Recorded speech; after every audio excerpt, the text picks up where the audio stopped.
Few in the West had heard anything like it. And soon Western musicians were queuing up to share a stage with him. So let me introduce on sitar, Ravi Shankar.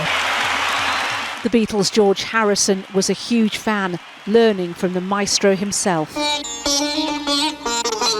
So for Shankar, the next stage in his mission to fuse Eastern and Western music would be to write an opera.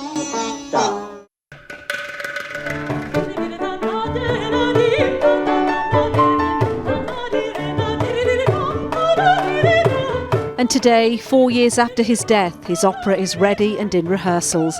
A piece of work he was unable to finish before he died, but which his daughter Anushka helped complete. You know, to me it made me laugh when I started hearing him talk about an opera in those final years, because I thought, really, an opera? But of course it made perfect sense, because that was kind of the next frontier for him. That was something he'd never done, and so he wanted to do it. It's incredible towards the end of his life that he was taking on something so incredibly challenging. I mean, I did think, don't you just want to relax just for a little bit, maybe? But that wasn't who he was. He was someone that always needed to be creative and needed to be writing, and this was something he'd wanted to do for a long time. An award-winning musician in her own right, Anushka frequently accompanied her father on stage, and she and conductor David Murphy were left clear guidelines on how to complete the opera Sukanya, a work he was writing for his wife, even though his health was failing. I knew he was working on it with David. Even though I would tell him, why don't you rest a little bit?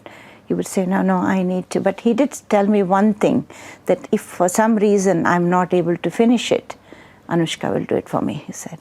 So he had that confidence that she would do it. I think he would be very happy. I think he knows that his works are in safe hands. He will not be around to see his completed work performed next year. But the unmistakable sounds of the East, joining vocal styles from the West. The opera, his final work, is classic Ravi Shankar. Nina Nanar, News at 10.